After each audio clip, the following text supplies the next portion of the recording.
dia a todos, bom dia a todas, bom dia para você que está nos assistindo pela Pop TV em Sobradinho e Porto Alegre, ou nos escuta pela Cultural FM em Santa Catarina e no Rio Grande do Sul. Bom dia também para você que está ligado nos nossos canais e redes aí do YouTube, que está nos assistindo pelas redes sociais. Inclusive você que já está aí, senta o dedo no like, deixa comentário, se inscreve no canal caso ainda você não seja inscrito, porque isso ajuda o nosso programa e toda a nossa grade de programação. Vamos passar aqui pelos principais destaques do dia hoje, porque tem vai e vem lá no Estreito de Hormuz. Gente, isso aí ficou pior do que eu imaginava. Na verdade, eu não pensei antes de falar. Mas vamos lá. Tem vai e vem nas negociações entre os Estados Unidos e Irã. E aqui a gente já sabe, né, que ainda tem muita água para rolar. E a gente vai passar por isso com vocês hoje, mas tem outros destaques também no nosso portal e no nosso dia. Então já vamos passar pelas principais notícias aqui do nosso site e o que está movimentando o debate hoje. Dólar cai para 4,91, menor nível desde 2024, e bolsa sobe depois da ata do Copom. A ata do Copom fez barulho sim, mas outros elementos participaram dessa festa da alta do Ibovespa. E eu vou trazer para vocês daqui a pouquinho os detalhes desse movimento de alta. Além disso, agora sim, a gente vai falar sobre essas novas declarações, a aproximação do fim da guerra ou não, porque Donald Trump, mais uma vez, está sendo imprevisível aí. Trump suspende a operação no Estreito de Hormuz para concluir acordo com o Irã. Só que, mais uma vez, essa conclusão, essa proximidade do fim do conflito veio junto a ameaças. Então a gente fez até uma linha do tempo hoje para vocês, para entender justamente esse fala-desfala, esse vai, vem, vai e volta, um fala uma coisa, outro desmente, e aí o tom vai subindo e o Irã parece que não está muito feliz, principalmente com essas ameaças que estão sendo feitas junto ao acordo, ou à proposta de acordo. Então a gente separou um material, inclusive da Truth Social, hoje a gente foi lá para Chernobyl para pegar esse material radioativo para vocês não terem que entrar na Truth Social vocês mesmos. Então a gente pegou ali até as falas mais recentes, que saíram hoje cedinho de Donald Trump em seus posts. Também vamos terminar o assunto do CadÚnico, porque ontem a gente começou a falar dessa proporção de ocupação de vagas por participantes ali pelo público do CadÚnico, faltou falar que público é esse. Então hoje a gente termina esse assunto. Eu vi que as pessoas ficaram bastante engajadas aí em falar sobre o Bolsa Família. Mais uma vez, toda vez que a gente fala sobre Bolsa Família aqui no programa, isso toma grandes proporções. As pessoas, elas acabam bastante incomodadas, elas se incomodam bastante com o Bolsa Família. É aquela coisa que a professora Carla Bene, inclusive, esteve aqui nas minhas férias, já esteve aqui no programa algumas vezes, fala no nosso documentário. É a pessoa que ganha 100 mil reais, conseguiu convencer que a que ganha 10, que o problema, né, é a que ganha 1.000 para a pessoa que ganha 10. É algo assim a fala dela, e isso é muito verdade, principalmente quando a gente fala de benefícios sociais.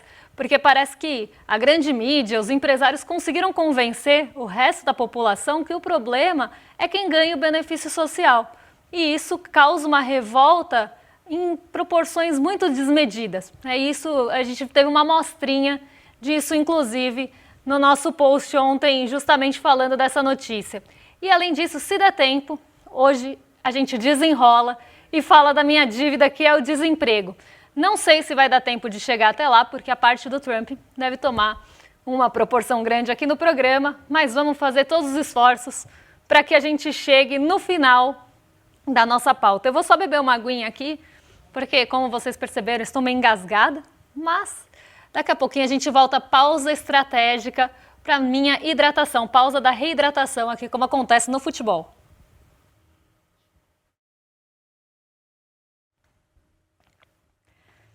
Antes de começar nossa agenda e nosso fechamento, eu quero convidar vocês que estão aí no YouTube a votarem na nossa enquete, porque a gente tem uma enquete hoje em relação a esses conflitos, a guerra que está acontecendo ali no Irã e também essas possibilidades de quem sai mais fortalecido disso até agora. Então, quais são As opções aqui: quem sai fortalecido dessa crise até agora?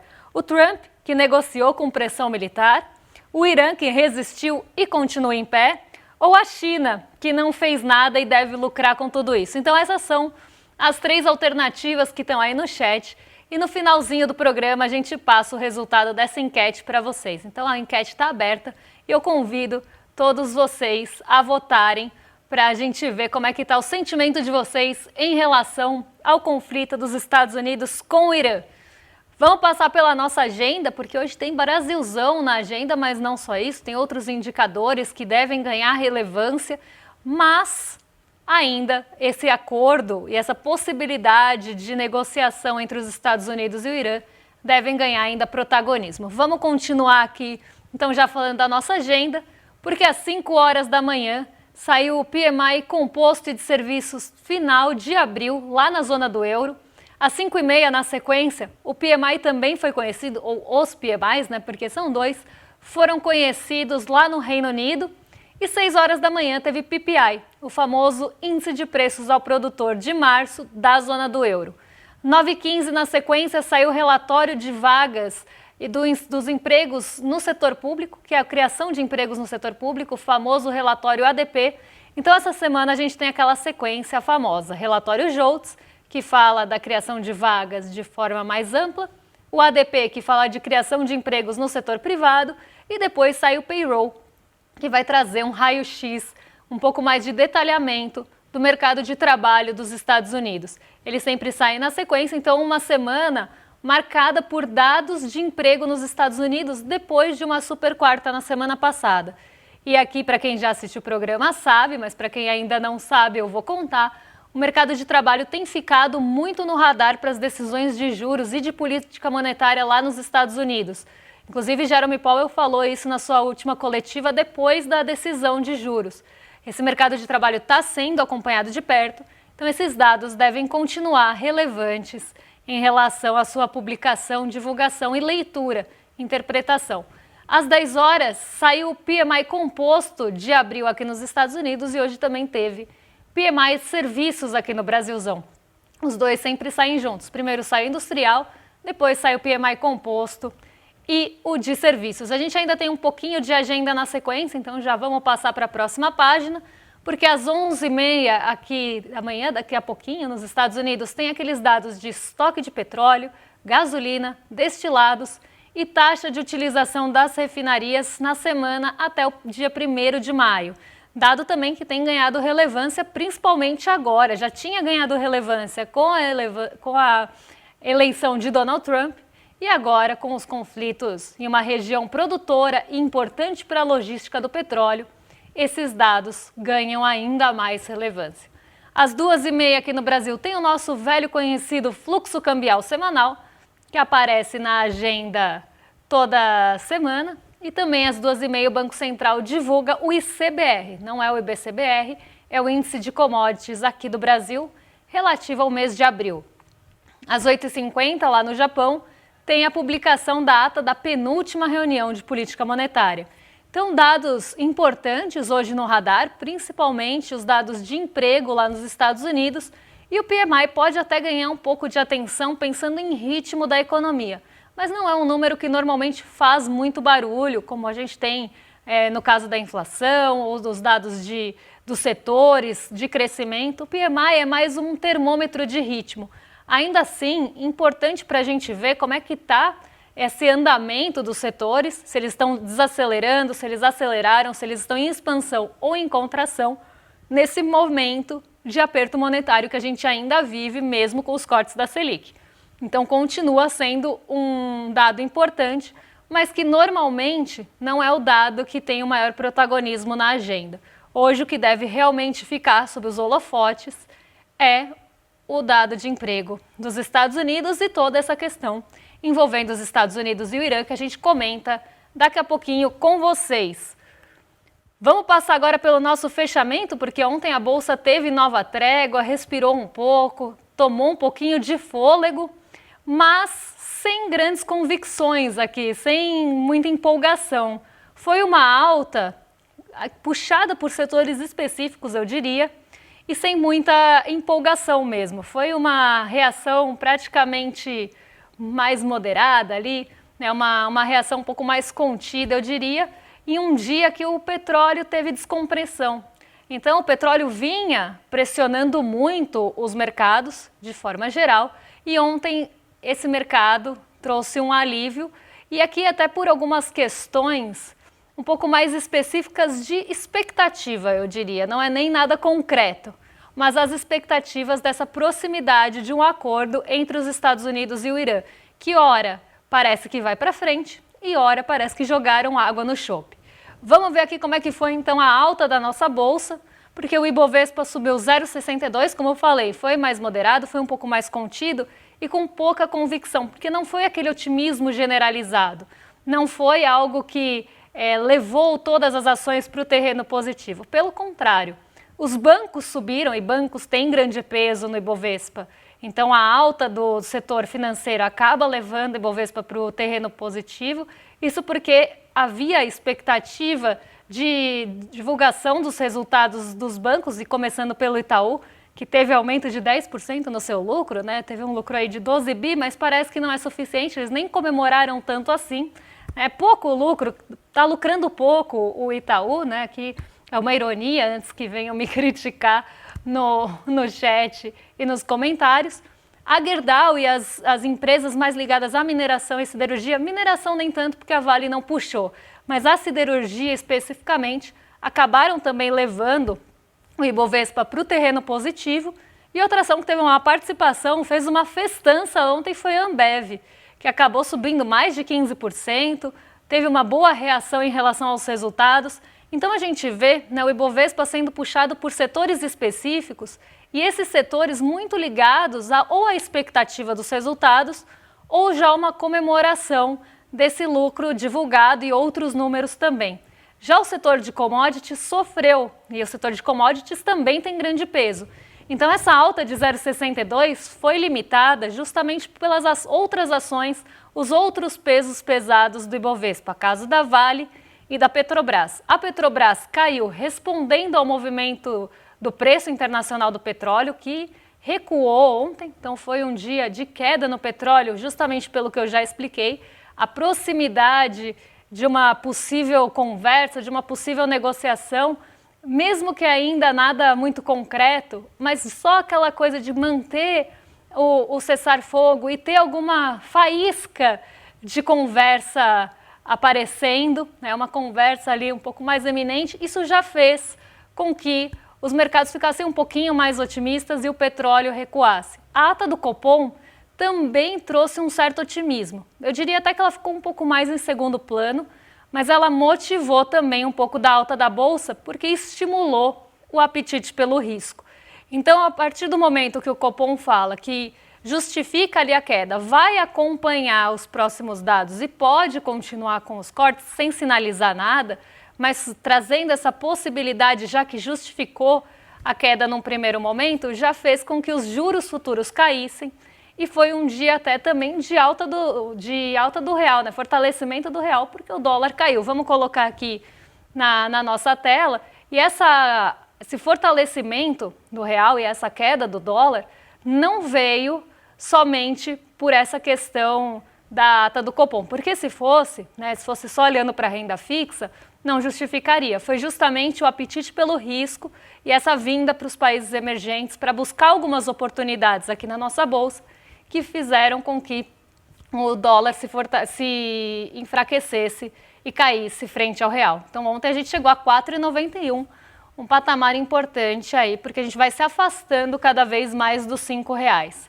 Lá fora, dia otimista também, justamente pelo que eu já expliquei, a manutenção do cessar-fogo e os receios diminuídos em relação ao conflito do Oriente Médio. Mas nem tudo são flores quando a gente fala de Donald Trump. Aliás, quase nada é flor quando a gente fala de Donald Trump, né? A gente poderia falar que as coisas são mais laranjas, enfim. Por quê? Porque Donald Trump é imprevisível. Donald Trump muda de ideia muito rápido. E a gente até separou um painel para tentar explicar esse imbróglio para vocês. Porque ora ele fala uma coisa, ora ele fala outra, ele fala e depois desmente. E isso faz com que o mercado fique instável. E mercado instável, mercado volátil, é bom para quem? É bom para quem especula. E quem especula, quem normalmente ganha com esses movimentos?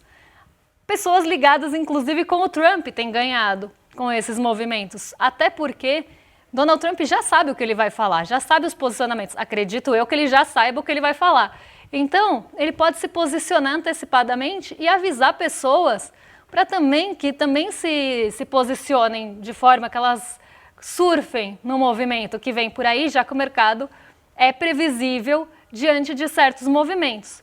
Então, a gente vê muito fala e desfala, diz e não diz, e isso tem movimentado muito o mercado e trazido muitas incertezas. Então, já puxando esse gancho de um otimismo que pode ter uma efemeridade muito grande, pode estar hoje ali rondando, mas daqui a pouco não, a gente vai trazer a próxima notícia, que é a notícia desse possível acordo, dessa possível proximidade de um acordo, mas que ainda está em sustentação de bases bem instáveis. A gente fez um painelzinho para vocês, para a gente seguir momento a momento aqui, o que vem acontecendo pelo menos do dia 4 para cá. Gente, a gente está falando de segunda para cá e muita coisa já aconteceu, muita água já rolou.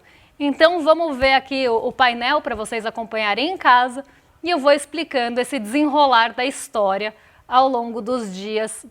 E aqui, como eu falei, a gente está falando de um período super curto, de 2 dias, e quantas coisas já não aconteceram, foram faladas e desmentidas, foram colocadas como negociação mais sob tom de ameaça, algo que Donald Trump faz muito. Então vamos lá.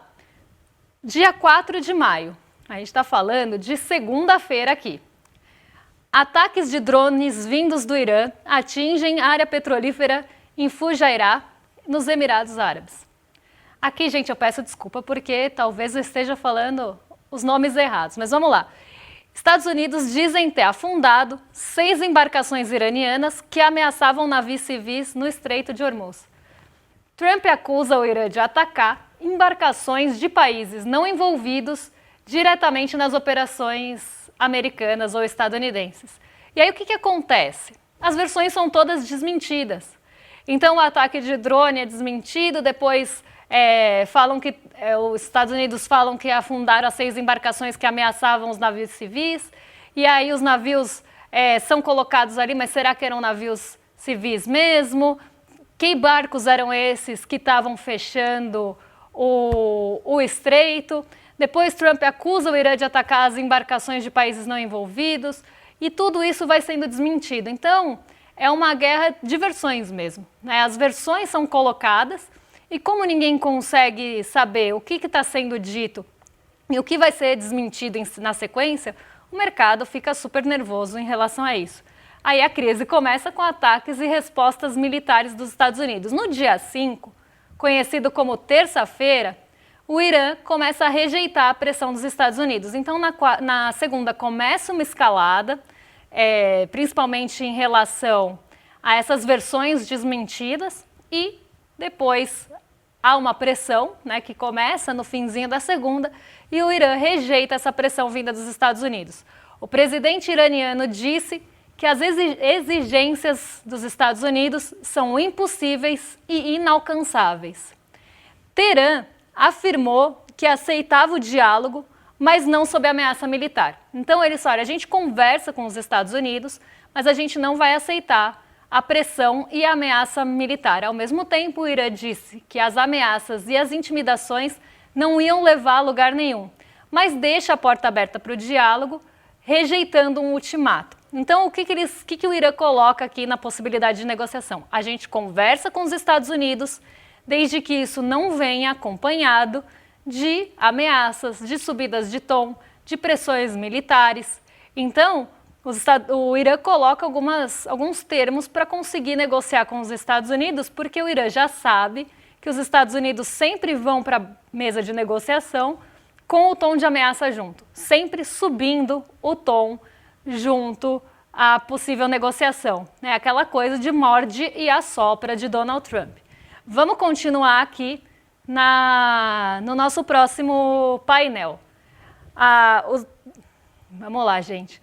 O Trump fala em acordo, mas o que ele faz? Ameaça. Então, na terça-feira, o Irã falou, a gente senta para negociar, desde que isso não venha acompanhado de ameaça. O que Donald Trump faz? Ele tenta propor um acordo com um tom de ameaça. Então o Trump afirma que o Irã quer acordo, mas ameaça Teherã caso não aceite os termos dos Estados Unidos. E aí tem aspas de Donald Trump. Se o Irã não chegar a um acordo, eles serão eliminados rapidamente. Isso aconteceu, né, no dia 5, ainda respondendo aquelas falas, aquela possibilidade de negociação do Irã. Ainda no dia 5, acontece um cessar-fogo sem confiança. Então o governo Trump sinaliza que pretende manter o cessar-fogo, mas a região segue militarizada e instável. Então ele mantém o cessar-fogo com uma leve ameaça aqui, apesar do Irã ter falado que não queria negociar com esse tom. Empresas de navegação ainda veem risco no estreito e a trégua existe, mas a tensão continua. Então tem uma trégua, mas com uma tensão rondando. É um cessar-fogo que é um cessar-fogo ali meia boca, né? É um cessar-fogo que a região segue militarizada, é um cessar-fogo que a qualquer momento, se os termos não forem aceitos, se os termos não forem levados em consideração, pode ter bombardeio. E aí, hoje, dia 6, às 7 horas, olha quanta coisa aconteceu em 2 dias, gente. Aqui a gente nem chegou na quarta ainda. Então, hoje, 7 horas da manhã, parece que tem sinal de avanço nas negociações. Então, a gente começa o dia achando que vai. Mas será que vai? Vem aí? Não sabemos. Casa Branca aguarda a resposta do Irã em até 48 horas. Fontes indicam o momento mais próximo de um acordo até agora. Então, fontes ali ligadas à Casa Branca indicam que agora está chegando mais perto. Pode ser que agora vá. Trump anuncia a pausa temporária na escolta militar em Hormuz após falar em grande progresso. Então, tudo indicava às 7 horas da manhã que o acordo estava mais próximo. É aquela coisa, hoje sim, hoje sim. Será que hoje sim? Talvez não. Por quê? Às 9 horas da manhã, a coisa já começa a mudar de figura. Então, até às 7 o acordo parece próximo, Trump fala em grande progresso, só que a gente não pode esquecer que o grande progresso de Trump está ligado ao quê? Se o Irã não chegar a um acordo, eles serão eliminados rapidamente. Ameaça Teherã caso não aceite os termos. Então, esse grande progresso que Donald Trump fala é sempre muito pautado e embasado pelos termos e condições dos Estados Unidos. Isso precisa estar bem entendido para a gente entender se vai ou não vai. Então vamos ver o que aconteceu às 9, pouquinho tempo depois, 2 horas depois. Vamos passar aí para o nosso próprio, não é nem 9, né? 8h41.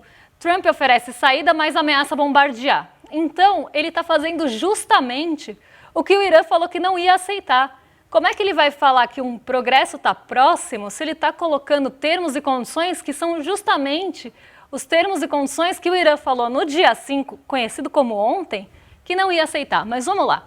Trump diz que se o Irã aceitar os termos, então aqui de novo, a operação será encerrada. Também afirma que Hormuz ficará aberto a todos, inclusive ao Irã.